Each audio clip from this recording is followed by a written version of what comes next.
Vance sat in his corner office, staring at the latest batch of customer complaints. His company had started with a single location and had grown into a successful chain of 9 stores, but something was off. Complaints about poor service, unclean stores, and rude employees were piling up. He ran a hand through his graying hair, frustrated. Every time he asked his district manager, he got the same answer: it's nothing major, just a few unhappy customers. But Graham didn't believe that. There were too many complaints to ignore. He decided to go undercover. Disguising himself as a middle-aged man looking for work, he applied for a maintenance position at one of his stores in a city he rarely visited. The store manager, a man named Derek, barely glanced at his application before hiring him on the spot. They were understaffed, he said, and needed all the help they could get. Graham had never met most of his store employees personally. His company had grown too large for that. With a beard, glasses, and a different hair color, no one recognized him. His first day was rough. The store was in bad shape: dusty shelves, flickering lights, and a break room that smelled like old coffee and sweat. The staff seemed disconnected, going through the motions without much enthusiasm. Derek, the manager, was barely around. When he was, he barked orders but did little to help. Employees seemed nervous around him, avoiding eye contact, but there was one employee who stood out, a maintenance worker named Lucas. Lucas was in his late 50s with a worn-out uniform and tired eyes, but he worked hard. While others dragged their feet, Lucas scrubbed floors, fixed broken fixtures, and even helped customers when no one else would. Graham noticed something else too. Lucas had a routine. Every evening after his shift, he would take leftover food from the store's break room and quietly step outside. Curious, Graham followed him one night. He watched as Lucas approached a homeless man sitting near the alley behind the store. The man looked frail, his clothes torn, his hands shaking from the cold. Lucas kneeled beside him and handed him a sandwich and a bottle of water.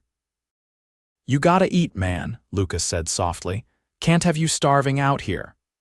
The homeless man, who looked barely older than 30, nodded, his voice barely above a whisper. "Thank you." Graham felt something tighten in his chest. The man had nothing, yet Lucas treated him with dignity. But before Graham could process it, a loud voice cut through the alley. "Lucas, what the hell are you doing?" Derek stormed toward them, arms crossed, his face red with anger. Lucas stood quickly. "Just giving him some food, it's leftovers, nothing major." Derek scoffed. "This isn't a charity. You want to feed the homeless. Do it on your own time, not with company property." Lucas opened his mouth to argue, but Derek didn't let him. "Get inside, now." Graham clenched his fists. He wanted to step in, but he had to see how far this would go. Lucas hesitated before nodding. He gave the homeless man an apologetic glance before heading back inside. Graham followed, his blood boiling.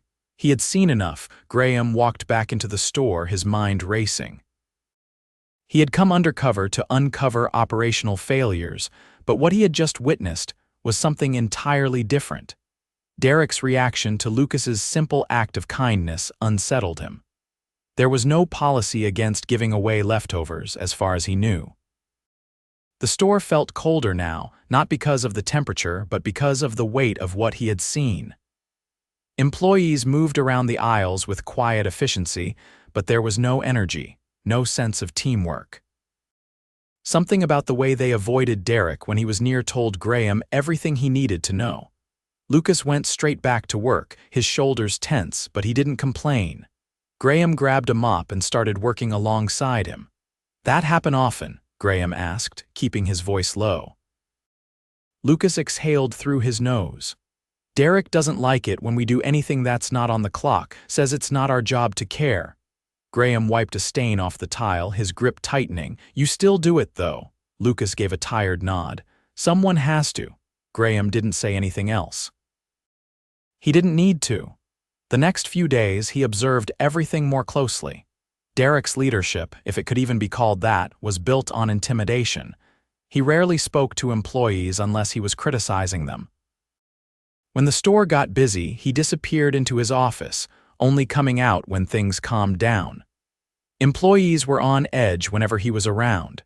They whispered amongst themselves when he wasn't looking, but the second he approached, they fell silent. Graham saw it in their posture, the way they hurried to look busy, the way they avoided asking any questions. He also saw how Lucas picked up the slack. When customers needed help and no one else stepped in, Lucas was there. If something broke, he fixed it without being asked. He wasn't just a maintenance worker, he was holding the place together, and Derek had no idea. One evening after closing, Graham lingered near the back of the store, pretending to clean a shelf. Derek and an assistant manager were talking near the office. "You see how slow they were today?" Derek said, "Bunch of dead weight. If it were up to me, half of them would be gone." The assistant manager hesitated. "I think they're just overworked. We've been short-staffed for a while now." Derek scoffed. "Excuses. They should be grateful they have a job. You give them an inch, they'll take a mile, especially guys like Lucas." Graham felt his stomach tighten. The assistant manager looked uneasy. "Lucas works harder than anyone here." Derek waved a hand dismissively. "That's not the point. He makes the others look bad. And that thing with the homeless guy, if I catch him doing it again, he's done." Graham turned away before his anger showed on his face. That was it. He had seen enough. The next morning, Graham arrived earlier than usual. He waited until the store opened and the employees settled into their shifts. Then he went to the back office. Derek was sitting at his desk, scrolling through his phone. He barely looked up. "Need something?" Graham reached into his pocket and pulled out his company ID. He placed it on the desk. Derek's eyes flicked to it, then back to Graham's face. The color drained from his expression. Graham didn't let him finish. "We need to talk." Derek sat up straighter, his tone shifting. "I had no idea you were coming, sir." "If I had known," Graham cut him off. "That's the problem, isn't it? You only care when someone's watching." Derek opened his mouth, but no words came out. "I've been here for over a week," Graham continued. "I've seen how you run this store. I've seen how you treat your employees. How you ignore customers, how you disappear when things get busy." Derek swallowed. I didn't realize." "You didn't realize because you don't pay attention," Graham said, "but I have, and I know exactly what kind of leader you are." Derek shifted in his seat. "If there's an issue, I can fix it. Just tell me what needs changing." Graham leaned forward. "You're what needs changing." Derek's face paled. "Pack your things," Graham said. "You're done here." Derek started to protest, but Graham wasn't interested in excuses. By the time Derek left the store, employees were whispering. They didn't know exactly what had happened, but they knew enough. Graham walked out to the floor where Lucas was restocking a shelf. Lucas looked up. "Something going on," Graham nodded. "Yeah, something's changing." Lucas studied him as if putting the pieces together. "You're not really new here, are you?" Graham shook his head. "No, I own this company." Lucas blinked. "Didn't see that coming." Graham crossed his arms. "I saw what you did the other night with the homeless man." Lucas looked away. "Derek had a problem with it." "I don't." Lucas glanced back at him. "So what now?" Graham took a breath. "Now we fix this place." Graham stood in the break room watching employees filter in one by one. Some hesitated at the sight of him, unsure what to expect. Others exchanged cautious glances, waiting for someone else to speak first. The tension from Derek's departure still hung in the air. Lucas leaned against the counter, arms crossed, studying Graham with quiet curiosity. He wasn't the type to jump to conclusions, but Graham could tell he was waiting to see if this would be another empty corporate gesture. Graham cleared his throat. "I know this isn't the kind of meeting you're used to, but we need to talk." No one moved. "I've been working here undercover for over a week," he continued. "I wanted to see what was really happening in my company, the things reports and numbers don't show, and what I saw wasn't good." A cashier shifted in her seat. A stock clerk rubbed his hands together. No one interrupted. "I saw a store that isn't being led the way it should be," Graham said. "I saw employees trying to do their jobs while being ignored, overworked, and disrespected. That's not how I built this company. That's not how it's supposed to be." A voice from the back finally spoke up. "So what happens now?" Graham met their gazes one by one. "Things change, starting today." The assistant manager, the same one who had hesitated when Derek criticized Lucas, spoke up. "Derek's gone." "Yes." A few employees exchanged quick, relieved glances, but no one cheered. The damage had been done. Trust wouldn't be rebuilt in a single conversation. Lucas's voice cut through the quiet. "And who's taking over?" Graham folded his arms. "For now, I will." That got their attention. A few people straightened in their seats. The idea of the owner running day-to-day operations wasn't something they had expected. "I'm staying here," Graham said. "I'm going to work with you, see what needs fixing, and make sure this store becomes what it should be, but I'm not doing it alone. You all know this place better than I do. You see the problems firsthand." He gestured around the room. "So tell me, what needs to change?" Silence stretched for a few seconds. Then, slowly, voices began to rise. The cashier spoke first. "We're always short-staffed. We're expected to cover multiple areas, but we don't get enough hours to do it right." A stock clerk nodded. "Yeah, and half the time we don't even have the supplies we need. We've been asking for new price scanners for months, but nothing happens." Another employee added, "Derek used to cut shifts randomly. Some people wouldn't even know they'd been taken off the schedule until they showed up." Graham listened. He didn't interrupt. He let them talk. For the first time in a long while, they weren't afraid to speak. When the voices finally died down, Graham nodded. "Good, that's exactly what I needed to hear." Lucas, who had been watching carefully, finally spoke again. "And what about the stuff that isn't just about work?" Graham met his gaze. "Like what?"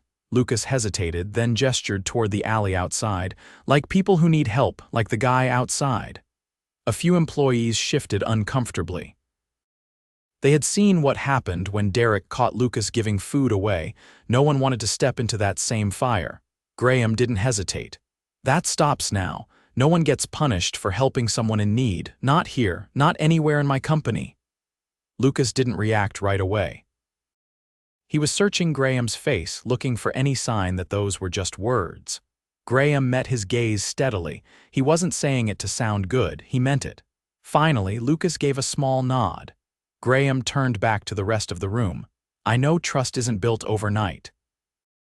I know you've had people come in before, make promises, and then disappear, but I'm not disappearing." A few employees exchanged uncertain looks. Graham continued, "I need your help. If something's wrong, I need to hear about it. If management isn't listening, I need to know. This isn't just about fixing one store, it's about making sure this never happens again." For the first time, there was a shift in the air. It wasn't excitement, it wasn't instant belief, but it was something close to hope. Graham gave them a moment before nodding. "All right. Let's get to work." The meeting ended, but the real work was just beginning. Graham spent the next few weeks inside the store, working shoulder to shoulder with the employees. His presence changed the atmosphere almost immediately. People who had been hesitant to speak up now felt encouraged to voice their concerns. He started with the most pressing issues. Schedules were restructured to ensure proper coverage without overburdening employees. The outdated equipment was replaced, and new scanners arrived within days. Supplies that had been ignored for months were ordered and stocked properly. More than that, he observed. He watched how employees interacted, how they handled pressure during rush hours, and how they treated customers. Some employees, like Lucas, naturally took on extra responsibilities without expecting anything in return. Others had been coasting under Derek's leadership, doing the bare minimum because no one had ever expected more from them. One afternoon, Graham stood at the front of the store, watching as a young cashier struggled with a difficult customer. The man was irate over a pricing discrepancy, speaking loudly enough for other customers to turn their heads. The cashier, visibly nervous, tried to explain the policy, but her voice wavered. Graham stepped in, asking what the problem was. The customer, recognizing him as someone in charge, quickly changed his tone, demanding a discount. Graham checked the price, confirmed the mistake was on the store's end, and issued the refund immediately. Then, he turned to the cashier and reassured her that she had handled the situation correctly, she just needed confidence. Moments like that built trust. Employees began to see that he wasn't just there to oversee changes from a distance, he was invested in making things better for them. Lucas remained as steady as ever, but Graham noticed a shift in him too. He spoke up more, offered suggestions, and even started training some of the younger employees on basic maintenance tasks. One evening after closing, Graham found Lucas in the break room, fixing the handle on the staff refrigerator. Instead of announcing his presence, he grabbed a wrench from the nearby toolbox and helped tighten the bolts. Lucas glanced up, surprised. "Didn't take you for the hands-on type." Graham tightened the last bolt before responding. "Used to be a long time ago. Before all the paperwork." Lucas wiped his hands on a rag. "So, what happens when you leave?" Graham met his gaze. "I'm not walking away from this, not this store, not the company. I let things slip too far, and I won't make that mistake again." Lucas studied him for a long moment before nodding. "Good." The next morning, Graham called a meeting. Employees gathered in the newly cleaned break room waiting. Some of them had grown used to his presence by now, but there was still an air of anticipation. He started by addressing them directly. "I've seen what this team can do when it's supported. I've seen who steps up, who takes pride in their work, and who genuinely cares about this place. And I've also seen who's just collecting a paycheck without putting in the effort." A few employees shifted uncomfortably. "I'm making permanent changes, starting today." He glanced at the assistant manager who had tried to defend the staff when Derek was in charge. "You're stepping in as store manager. You understand this team, and you've already shown you care about doing things the right way." The assistant manager's eyes widened. "Seriously?" Graham nodded. Then he turned to Lucas. "And you're getting a promotion too. You're not just a maintenance worker. You're the backbone of this place. I want you overseeing store operations, training, maintenance, and making sure things run the way they should." Lucas blinked, caught off guard. "That's not exactly what I signed up for." Graham smiled slightly. "No, but you've already been doing the job, might as well get paid for it." For the first time since Graham had met him, Lucas looked truly speechless. Graham continued. "Raises are coming for those who have earned them. Employees who have been putting in real effort will be recognized. And as for those who have been coasting, they'll either step up or step out. This store deserves better than what it's had."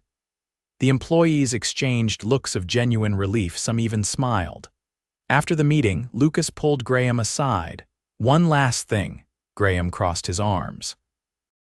"What is it?" Lucas nodded toward the alley door. "That guy out back, the one I've been helping, he's not just some stranger. He used to work here. A few years ago, lost everything after his wife got sick. Derek fired him when he couldn't keep up." Graham exhaled sharply. Lucas hesitated. "He's not looking for a handout, just a chance." Graham didn't need to think about it. "Bring him in." Lucas gave a firm nod and headed for the door. Graham watched him go, knowing this wasn't just about fixing one store. It was about making sure the company never lost sight of what truly mattered again. Lucas walked toward the back door without hesitation. Graham followed him, stepping outside into the crisp evening air. The alley was quiet, except for the faint hum of traffic in the distance. The man Lucas had been helping sat against the wall, his thin frame barely illuminated by the store's security light. Lucas crouched down beside him, speaking in a low, steady voice. Graham stayed back, observing. The man hesitated at first, his eyes darting between them, unsure of the sudden attention. Lucas didn't push. He simply explained the situation, how things had changed, how Derek was gone, how there was now a chance for something different. The man's fingers tightened around the worn fabric of his jacket as he listened. Graham finally stepped forward. He kept his voice even, careful not to overwhelm him. He introduced himself, making it clear that he was serious about offering help. The man, whose name was Daniel, took a long moment before responding. His voice was hoarse, as if he hadn't spoken much in a long time. He didn't ask for sympathy, only a chance to work again. Graham nodded. He told Daniel to come back in the morning, promising that there would be something for him. Lucas gave a small nod of approval before helping Daniel stand. The next day, Daniel arrived early. His clothes were still worn, but his posture was different, more upright, more determined. Graham met him at the front of the store, leading him inside before the rush of customers began. The employees took notice. Some recognized him. A few whispered among themselves, remembering how he had once been part of their team. Others simply watched, waiting to see what would happen. Graham didn't make a big announcement. Instead, he brought Daniel to the back, handing him a uniform. It wasn't new, but it was clean and it fit. Lucas stood nearby, arms crossed, keeping an eye on the situation without saying much. Daniel ran his fingers over the fabric, taking a deep breath before nodding. He was ready. Graham assigned him to a simple task: restocking shelves. It wasn't about testing him, it was about giving him a place to start. Lucas worked alongside him, helping where needed but never hovering. Other employees gradually warmed up, offering small gestures, a nod, a quick word of encouragement. The shift went by without issue. By the end of the day, Daniel looked exhausted but steady. Graham approached him before he left, making sure he had what he needed. Daniel hesitated for a moment, then finally spoke. He admitted he hadn't expected anyone to give him another chance. He had assumed he was forgotten, just another name that had faded from the system. Graham shook his head. That wasn't how it worked anymore. The next few weeks brought more changes. Other stores under Graham's company began to take notice of what was happening. Word spread about the leadership shift, about the decisions being made inside the store. Managers from different locations reached out, some with concerns, others with interest. Graham didn't avoid the conversations. He tackled them head-on, making it clear that the changes weren't isolated to one store. The company's policies were reviewed. Some were rewritten entirely. More staff were hired where needed. Training programs were adjusted. Managers were given stricter guidelines on how to handle scheduling and employee support. The difference became noticeable. Customer complaints dropped. Employee morale improved. And Daniel? He kept showing up, proving himself with quiet determination. One evening, after closing, Graham found himself in the break room again. Lucas was there, leaning against the counter, watching as Daniel wiped down a table. Without looking up, Lucas spoke. He pointed out that Graham had done something rare. He had seen a problem and actually fixed it instead of just talking about it. Graham didn't respond right away. Instead, he watched Daniel work, saw the way he carried himself now compared to before. Then, with a small nod, he finally answered. It wasn't about fixing a single problem. It was about making sure they never ignored one again.